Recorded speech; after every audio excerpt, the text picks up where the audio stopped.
रेखा के पिता दिल्ली में किसी तरह अपने और अपने परिवार का पेट पाल रहे थे। पर एक दिन अरे रमेश, तुम्हारी बेटी के तो समझो भाग्य ही खुल गए। वकील लड़के का रिश्ता आया है। अरे वाह, कब करना चाहते हैं शादी? वो लोग तो जल्द से जल्द ही करेंगे। बाकी शाम को मैंने रेखा को देखने के लिए बुला लिया है। तेरा घर छोटा है तो तुम लोग मेरे घर ही आ जाना।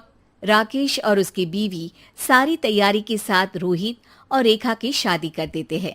लेकिन अगले ही दिन देखो रेखा, शादी भले ही हो गई है, लेकिन तुम ये मत सोचना कि मैं किसी जोरू के गुलाम टाइप रहूंगा।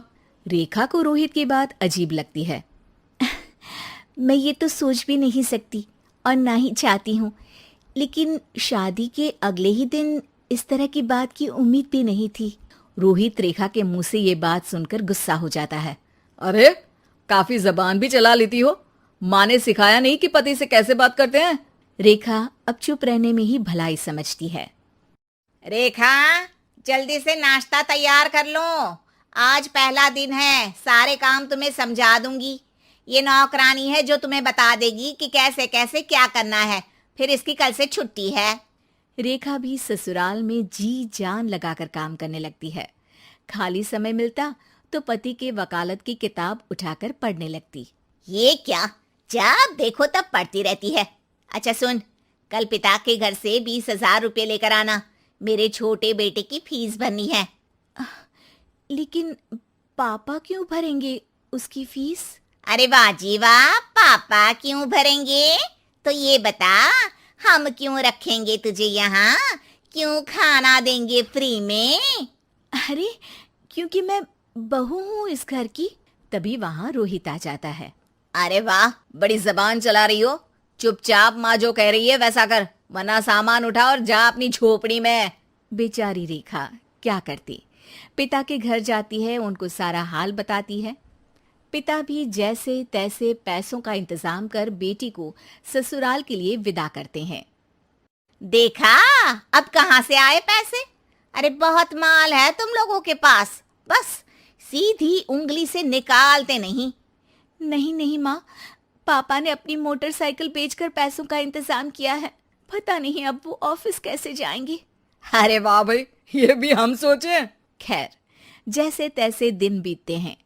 रेखा जहाँ एक प्यारे से बेटे की माँ बनती है, तो वहीं उसका वकालत की किताब में ज्ञान और गहराता जाता है। हे भगवान, बुरे फंसे। ये केस तो लगता है कि मैं हार ही जाऊंगा। देखिए, मैंने आपकी इस केस की फाइल पढ़ी थी। इस केस को जीतना बहुत ही आसान है। वाह भाई वाह, यहाँ वकालत की डिग्री लेकर भी मैं समझ नहीं पा रहा हूँ, और तुमने रोटी बनाते बनाते ही केस समझ लिया। अरे जाओ जाओ, जाकर मुन्ने को संभालो। केस मैं संभालूंगा। ए लड़की सुन, जाकर अपने बाप के यहाँ से 3 लाख लेकर आ। पूरा घर फिर से बनाना है। छोटे की शादी करूंगी तो छोटी बहू को कहाँ रखूंगी? पूरा घर तो तूने घेर रखा है। ऐसा मत बोलिए माँ जी। पापा इतना पैसा कहाँ से लाएंगे? अब तो वो रिटायर भी हो गए हैं। हाँ, तभी तो बोल रही हूँ, रिटायरमेंट के पैसे तो मिले होंगे ना। लेकिन वो अगर आपको दे देंगे तो बुढ़ापा कैसे काटेंगे? रोहित रेखा की बात सुनकर गुस्सा हो जाता है। ए सुन, चल अपना सामान उठा, अपना बच्चा उठा और निकल यहाँ से। रेखा के लाख आग्रह के बाद भी रोहित और उसकी सास उसे घर में नहीं रखते।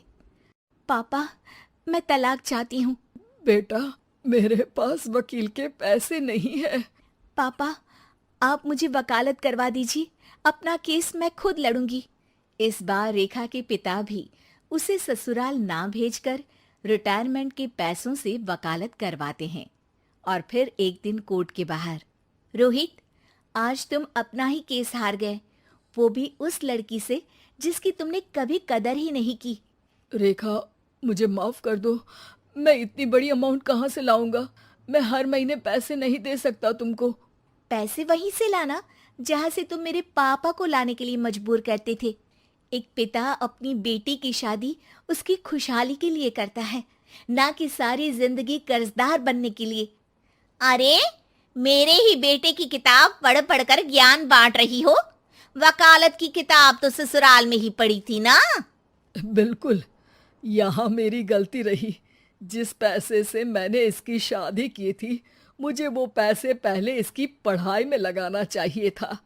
और आज रेखा एक जानी मानी वकील के रूप में काम कर रही है।